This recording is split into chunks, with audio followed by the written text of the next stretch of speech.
I'm Saurabh Nayogi. I'm coming from Social Media Networks. I'm a co-founder and vice president of engineering there. Today's topic will be monetizing social application traffic on social networks. Topics I'd like to cover is some things I think some of you have some familiarity with. Other things are things that we're actively working on within social media networks. What is social media? How do you make money with your social application? How have people made money with social applications? And I'd like to talk about some of the innovations we're working on in social media advertising, and how specifically some of the innovation is centering on something we're calling Friend Rank, actually helps monetize social applications. Social media is basically a collection of web properties where users interact with one another. I'm sure you've probably tried several of these applications on your own somewhere on some social network. We have been focusing largely for historical reasons on Facebook and Bebo, and in the last couple of months MySpace and High Five as well with all the exciting developments in open social, and we expect to do the same kinds of monetization tools for many other social application platforms that emerge based on open social or Facebook. Applications, if you haven't seen one somehow, they look kind of like this within Facebook anyway. The application gives you a nice canvas page URL to play with, and what we do is we help developers monetize these applications by putting in a variety of different kinds of advertising. Here you see a text ad up on the top where people are invited to try other applications within an application that they're actually playing with right now.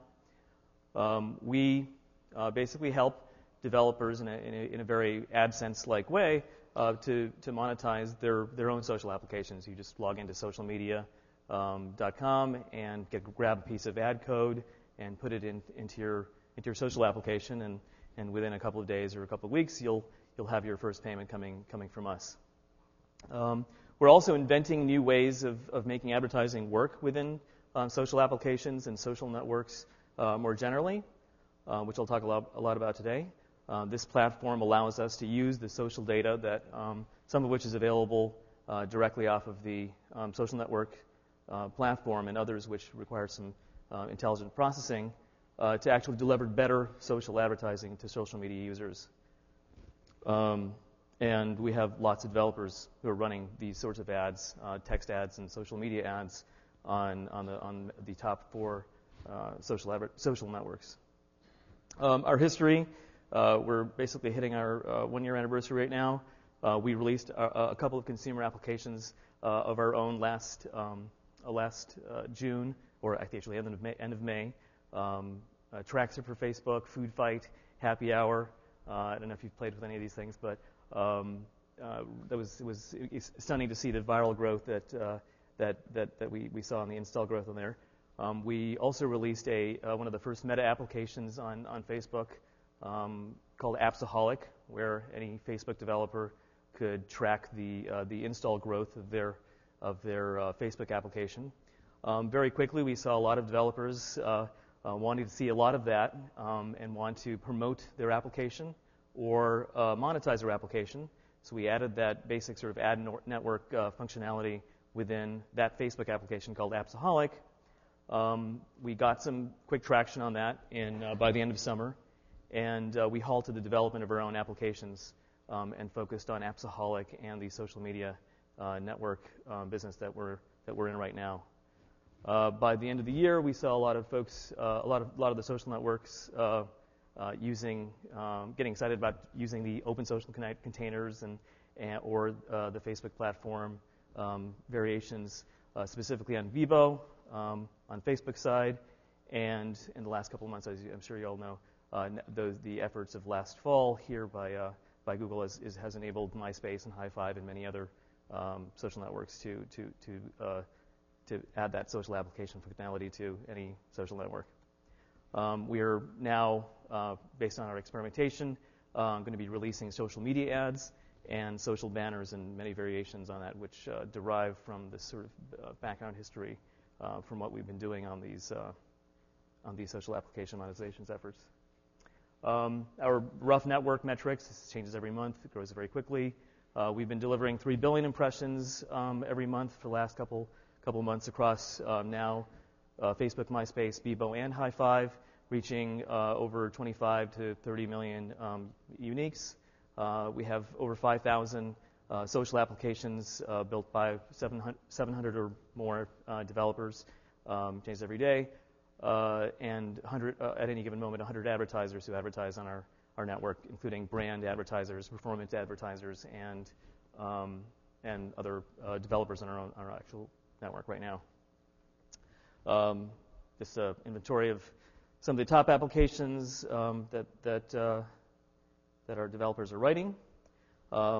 We basically are now experimenting with a lot of new kinds of ad formats where you can take a lot of the so good old-fashioned boring text ads or video ads and actually take them and socialize them by adding pictures of friends that are relevant to the user that's actually viewing it. So if I'm a good friend of Farhad, you can just sort of customize the ad to actually display my relevant friends in those ads as a kind of recommendation. We are basically reliably able to take any application. We can basically robustly deliver performance to most advertisers who advertise on our network. So here's one of the first advertisers we advertised an app for. There was a certain number of installs delivered per hour, and then after advertising with us, we basically increased their number of installs significantly, and accelerated the growth of their application. This advertiser turned out to make it to the top 10 on Facebook pretty quickly thereafter. We're working with many other advertisers, in some case with our social media ads, in other cases helping them develop their application inventory on social networks, whether it be Facebook or MySpace or any of the other social networks. We have an audience which is very similar to the demographics of the social networks. This is because we started out with Facebook. We have a Facebook-looking kind of audience, which skews towards the college ages and a female kind of skew, and increasingly, basically English-speaking as of now. That'll be with the increasing international bent as we get more High Five and other social network inventory. So, how do you make money with your social application? Well, I guess I'm happy to say we've made a lot of small to one to two man bands join a part of a new emerging social media economy. We have over 60 developers out of the 700 plus developers making over an engineer's salary, over $10,000 a month with us. The top quintile or so of that are building $1 million a year plus businesses, and we're basically seeing something kind of like the AdSense economy, except using these social applications instead. So instead of grabbing AdSense code, you can grab the social media application code and get paid in the same kind of way. And many of these top developers are reinvesting in their own application network over time. Applications you can actually conceive of as being similar to any old website where you say, well, my goal is to get a lot of page views and to maximize the revenue per page view, maximizing the revenue per page view by putting a certain number of ads per page and getting a certain revenue per impression. So in that sense, it's very similar. You can analyze it and say, well, how do I build up my page views? How do I build up the revenue I get per page views? And analyze it in a sort of standard way, just as you would with any website. How much does it cost to promote my application as opposed to website?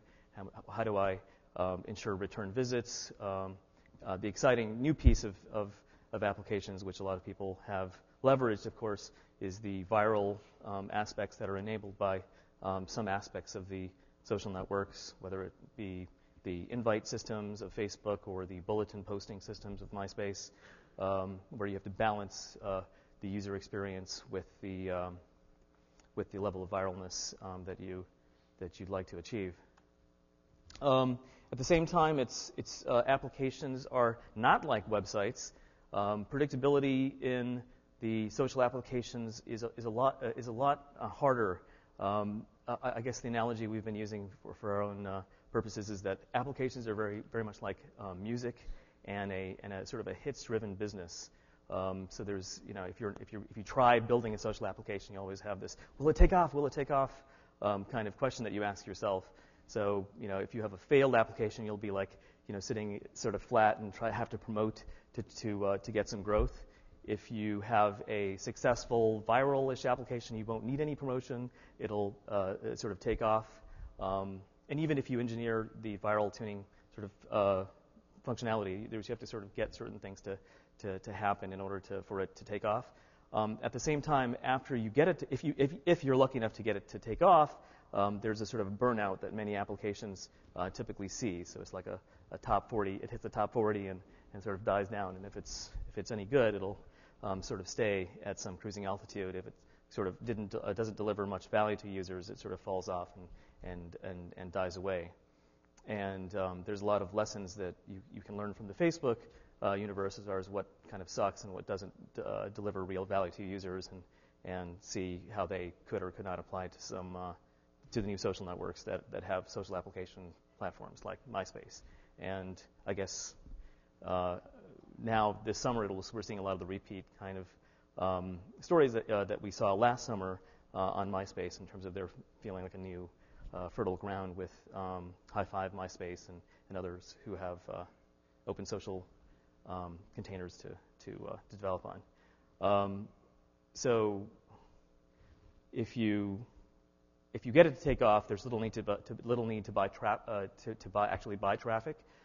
Different application types that we have seen to work have very different sort of performance metrics in terms of what their shape is, in terms of the number of page views that you get per user, what the return rates are, and so on. Quiz apps, communication apps, gaming apps have very, very different levels of virality and stickiness. And then depending on the shape of your profile in terms of your app growth and sort of longevity changes depending on what kind of application you're dealing with. Nevertheless, you can try to take a website kind of model, and say, okay, well, if I have these sort of performances in terms of how I promote my application or my viral tuning sort of behavior. How well will I do? You can develop a sort of rational kind of model about how you could approach this as a sort of advertising buyer would. I guess in the last, actually, I think it doesn't really work that way for most of the stuff that we've seen in the last year anyway. Most application developers are 1 to 2 man bands. They're hackers and very much are the release early, release in 2 days. If you have an idea, one day within 3 or 4 days, you can basically release your application, and that's sort of enabled by the programming models that are out there in these platforms. Keep what works and iterate on it as soon as you see it working by either getting a really dedicated fan base who love your app. That's kind of the Scrabulous variety. Or by tuning the parameters of your application to maximize its viralness. If you see an application work, make others that are very similar to it, or just take the application and keep iterating on it so that it delivers maximum value to users, so that you have a real fan base who really love it. We're astonished to see our own applications, Food Fight and Happy Hour, and some things that I wrote last June, still have a fan base, despite it being in the sort of down phase of 2,000 users, 2,000 daily actives. They're still really excited about posting jokes or throwing hamburgers at their friends in Food Fight, or sending drinks to their friends in Happy Hour. So we still get these TOS kind of complaints from, why isn't my money being posted to my account and so on. So it's a lot of work, a lot of fun to see the dedicated fan base. So successful developers, they what we've seen in terms of the guys who are doing really well and monetizing with us, They make either a few applications and then just sort of reinvest their time and energy to make those few applications better, or they actually come up with some sort of templatic model where they end up taking a few sort of templates and making hundreds or dozens of applications that are just like it in a certain, with various sort of dimensions of, sports teams or locality, or something that you could be a fan of, like a TV show or a movie, where they can sort of take the learnings of one template, and make it sort of apply for a large number of content arenas. Here's so our ad platform, as you'd expect, takes advantage of what you can do in social applications and what's natural in social networks. Normally, an ad network has to triangulate between the website and the advertisers and users. We also have an additional constraint of what you can do in the social networks and the kinds of policies and constraints that are offered by the social networks and the data that you can get from social networks.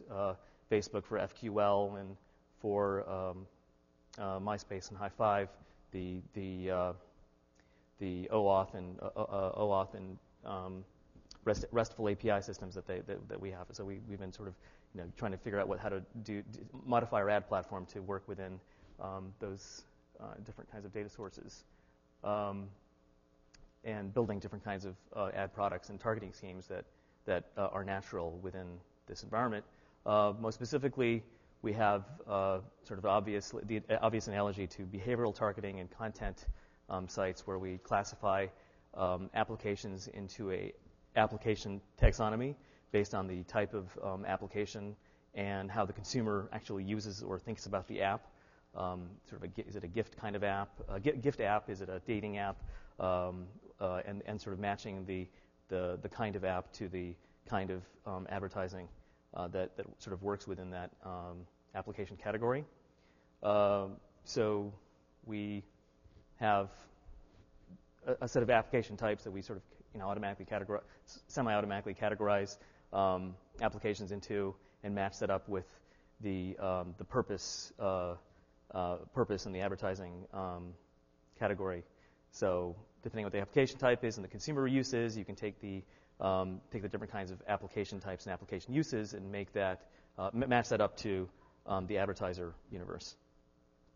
Even more excitingly for us is making a new kind of advertising, what we're calling social media ads, where we actually show relevant friends within the ad units themselves.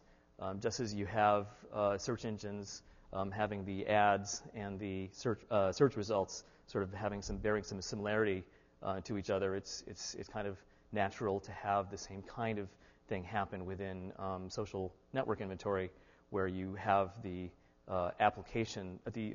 ads resemble the applications, or the ads resemble what you can do in the social networks themselves, where we've been adding essentially friends to the ad units themselves in a variety of different formats, where the key equation we're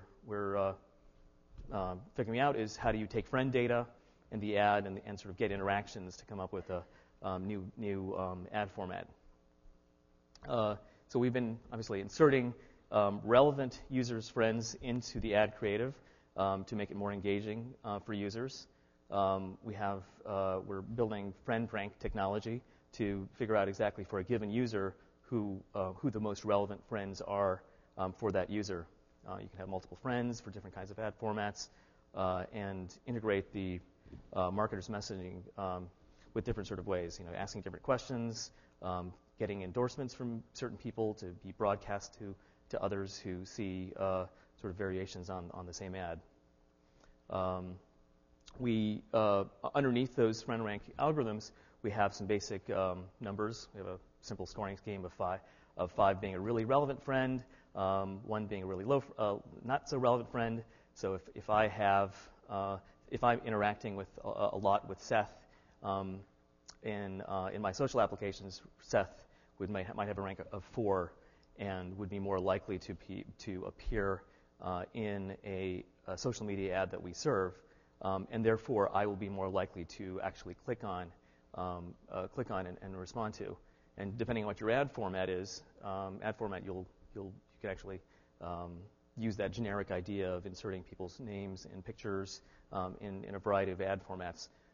Some generic text, a variation on the text ad format, a question, a simple sort of quiz-like ad format, or video ads.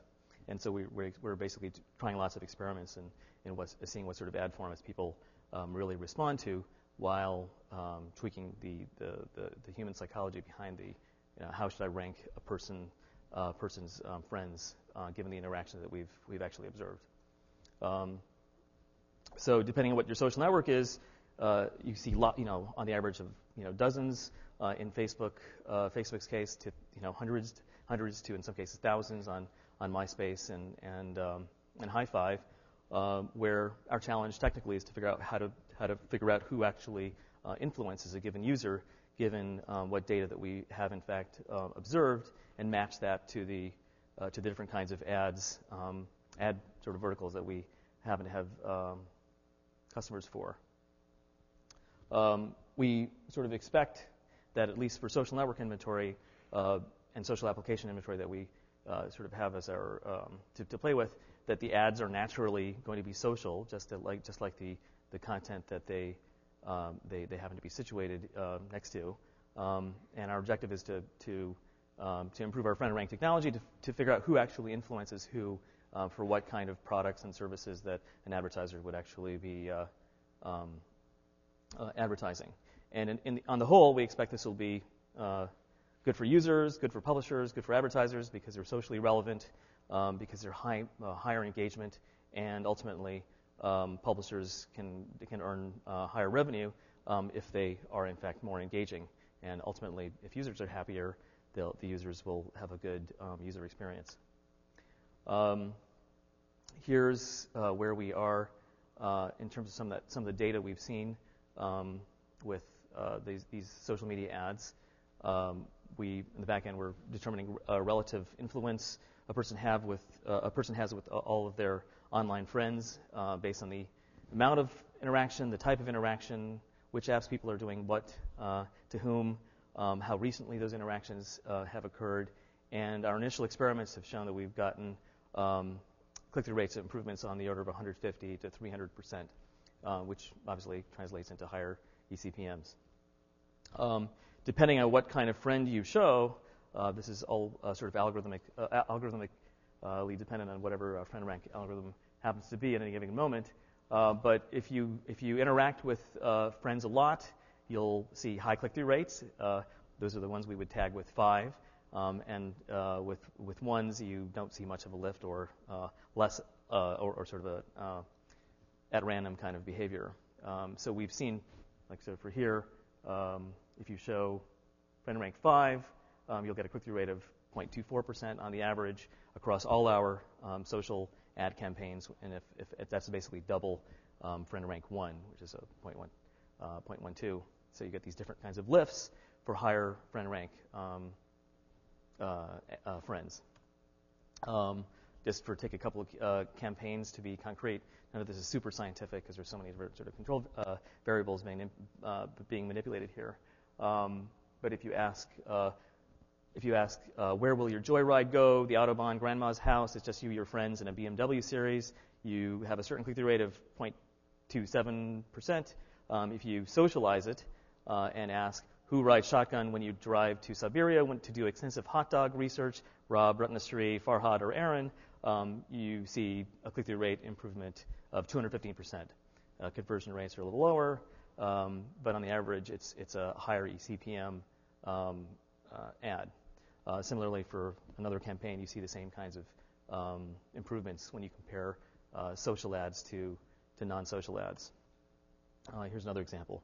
Who do you want to have a bottomless party with? One of these four versus who do you want to have a bottomless party? You get this different kinds of. I think I actually swapped those directly, but so it's the other way around. The bottom line is that the person displayed in the ad affects its performance. and via the click-through rate increases, we expect it'll be a win for users, developers, and advertisers alike. You can basically take that same kind of idea and make it work for other ad formats, video ads, where you take whatever you would have done for video and ask the same kinds of questions. Who would love this movie? You show high friend rank friends, and towards the end you get a voter recommendation from that would actually be broadcast to others, and then show that to your actual friends.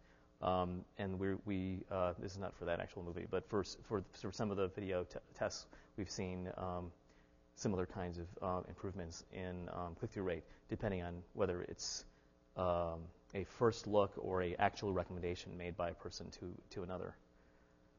So we see social network advertising going the direction of it actually being social, and we're actually looking forward to seeing social networks and applications actually being generators of influence data that we're basically processing and feeding into things that actually calculate influence, and improving that as sort of one of those impossible problems that we can actually make some progress on into the 80 to 90% level pretty quickly, and improving the efficiency of advertising for everyone, users, advertisers, and social application publishers.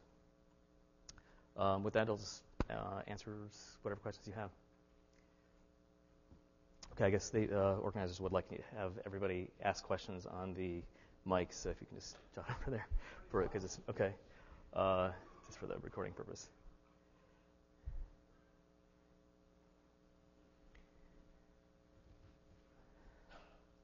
All right. Yes. There's some sort of implied, you're saying so-and-so likes a movie or something like that. Aren't you using their image or their likeness for your benefit or for your advertisers' benefit? Is that a potential problem? I think there's different ways of using a person's name and picture. I guess the one we have been testing out most systematically is the question format. Who would you like to ... with? In that case, it's just there's no vote or recommendation. When we do show vote or recommendation kinds of things, it's always actually caused by the person who actually generated that vote.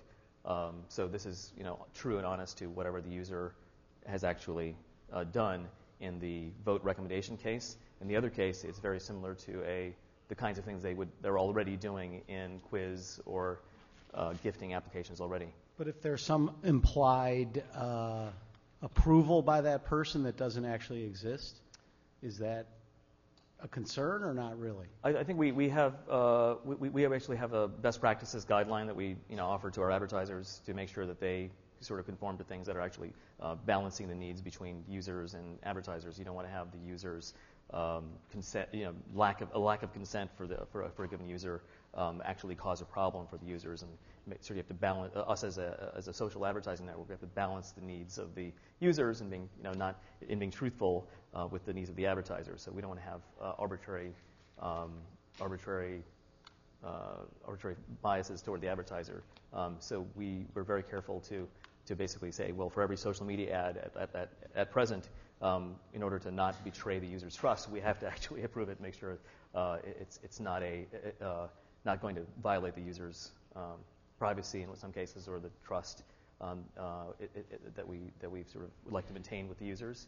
And so at present, we're not going to be doing a self-serve advertising AdSense-like system for arbitrary advertisers to do social media ads, and instead it has to be run by us first. Thank you. Yeah. Okay. Does social media have a relationship with Google as far as revenue or information sharing or any type of relationship? With Google itself? Yeah. Not at present. Our primary relationship is with the advertiser and with developer. As far as the relationship we have with social networks, there's a data there are a lot of data issues, like, can we use X data that we have via FQL calls or OAuth calls? And so we're figuring out the balance of how that'll work over the next couple of months. Yeah, thank you. Yeah. I was wondering if there's any contemplation. I think the influence is very interesting. I wonder if there was any contemplation on your part about calculating influence regardless of the social connection. So for any particular segment, you might get app-centric or other dimension. If you could identify an influencer regardless of the sort of social connection, or yes. Is that something So far we've been doing pretty simple calculations in terms of sort of who do you interact with the most, who have you interacted with recently. Obviously, as soon as you get into different kinds of verticals, you'll need to do the right different kinds of things. Namely, here are my professional friends, here are my family, here is people of the opposite sex, and depending on how what sort of advertising you can have different kinds of, you actually pull from different kinds of systems where you say, let me show my family in certain cases, show the relevant professional folks in other cases who I play with most often in the gaming context. And so we have a lot of those things in our sort of next generation friend rank processing systems. And then our expectation is that for different kinds of advertisers, it'll be obvious what sort of list to choose from. And hopefully it won't explode into too many different things. But embedded in that is a theory of human sociology or psychology about how, just sort of saying these are the kinds of things people are how people see each other, and therefore how advertising should work socially, given that they see each other in that particular way. Is that? Yeah. Okay. All right. Yeah. Yeah. So other than advertising, are there other ways to monetize social networks? Like, would you know anyone who's looked at, for example, transaction-based model or a subscription-based model, or, for example, incentivizing influencers because they have? I think there's been some traction in some of the social applications to offer take advantage of a virtual currency in large quantities in terms of dollar volumes generated for the application developer, where the key aspect is, I've got some currency, like, say, happy hour dollars or friends for sale coins, and actually saying, okay, users, if you want to get more of that virtual currency, go out and do something like fill out a survey or watch this or give us your email address and so on. So that's definitely working well. It's in many cases it looks just like advertising, and there are advertisers who actually back that system. We're starting to see a couple of people offer some of those virtual currency systems, and say, okay, well, if you want to do more in their application, if you want to go to the level 2, if you want to get more poker chips, or please, do this PayPal transaction or whatever, credit card, submit your credit card, get 10 more, give us $10 and we'll give you this. We haven't seen enormous success stories there. There are some people who have been trying those experiments, and I'm not, we have various reports on, like, okay, here's how much we've made in advertising, here's how much we've made in those types of transactions. It might be that some of those other sort of monetization schemes work really well in certain contexts. One very popular scheme that we think might work is mobile billing systems that sort of work with that, given the kind of age segment that we're looking at, where they can bill some of those things to their mobile phone instead of going through these arduous credit card processes. And so at least those are the sort of top 3 non-advertising kind of ways of doing things that we've seen working in the top 100 applications that are up there because they probably have some tendency of working. I don't know whether they'll take over in large masses, but I guess if you were to place a bet on what might work long term, I'd pick the incentivized systems as something that may be working for a large number of applications beyond just social media ads. Yep. Can you give us some insight on the RPM that a lot of these are making right now, the applications, and where it's going? I thought I would present some data on that, but it's really kind of all over the map. It's very similar to what you might expect. There's certain sort of if you have an application which takes a large amount of data from users, like a hot or not style application where you get a vote, like who is hotter or who is better at such and such. You get really low CPMs, right? Low CPMs like in the 2 to 10 cent range.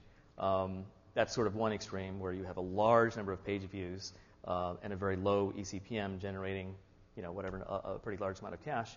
And on the other extreme, you have sort of gifting applications where you go in, you do something you do something to a specific user and you're out, where you just have page view, page view, page view, and then bang, you're done. And some people who monetize with us are, essentially putting something like at the end, which is like, okay, do this next. Those are the sort of two extremes. I guess the longevity of those, longevity because you can compare them.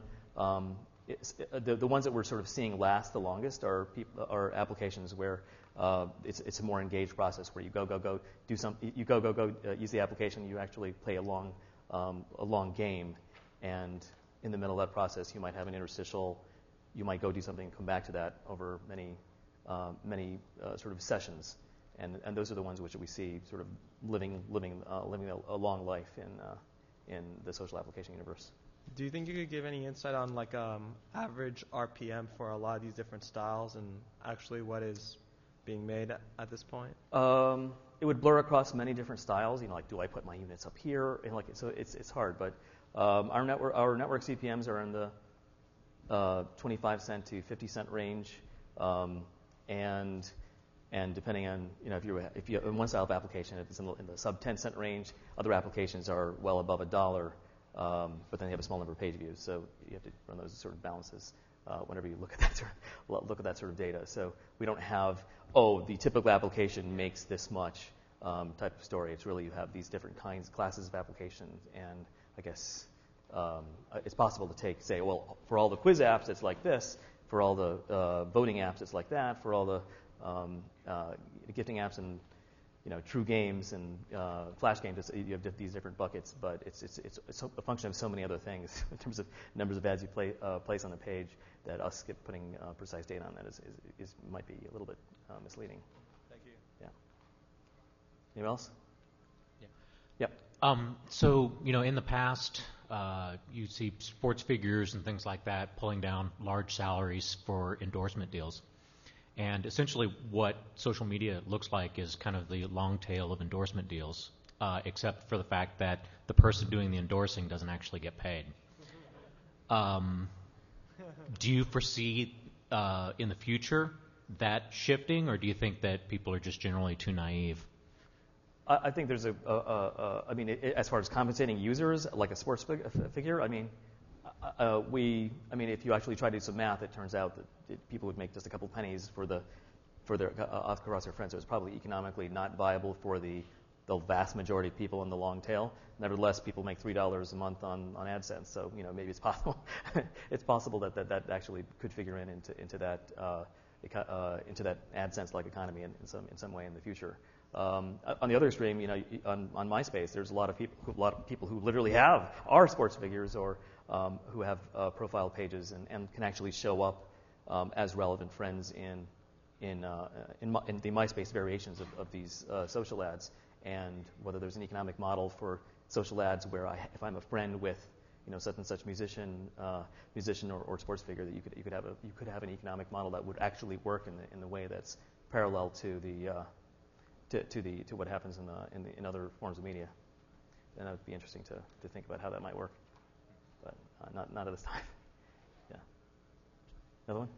Yeah, I just have a question concerning a pie chart that you have that shows that your audience is 40% American and 20% Canadian. So I was wondering, at a 10-to-1 population difference, is there something special about Canadians as a demographic? Canadians? Yeah. I would have expected if U.S. has 40% audience, I would have expected Canada to have perhaps 4. We observe different kinds of click-through rate. I'm not sure what you're getting at in terms of. Right. Why is Canada so big? Okay. Yeah. Well, it just so happens that most of our application network traffic happens to be from Facebook, and at present, Facebook has, for whatever reason, large penetration in Canada, and so a lot of these things are like, why is this happening in Chile? Why do we have Chile all of a sudden growing last month? And it's because something took off for whatever tipping point reason, and then now we have Chile taking up 3% of, actually this is a little out of date, 3% of our social application traffic, and Turkey and likewise. If you bring in High Five, as High Five's application network inventory shows up in our system, we'll see Brazil and other places showing up in this pie chart in much larger numbers. In terms of what behavioral difference we're seeing, I mean, there's just for reasons that are probably obscure, you'd have to understand how Canadians think or whatever. But the click-through rates on different countries are very different. What happens with Australia and Great Britain and Canada relative to the U.S., they're just different. They just respond differently to our social media ads and ads in general, and U.S. Traffic is generally more burnt out. But then the boost that you see on social media ads happens to be very high for the U.S., whereas it's not as high in Great Britain, Canada, and Australia because they respond to advertising generally more than the U.S. folks. Okay, so it's not a case that all your apps are hockey related or something like that. No. Yeah. No. So this is largely an average of whatever happens on the social networks that are dominant with us right now. And as we bring in more High Five and MySpace and Vivo inventory, these things will. You expect to see Canada have maybe a 10-to-1 ratio compared to the United States, then? Yeah, it'll mirror whatever happens on the web at large. Sure. So this graph is more of an artifact of Facebook. Artificially, because we happen to be starting. We started there. Okay. So by the end of the year, it'll be completely different. Okay. Thank you. Yeah. Anyone else? Okay. Hi there.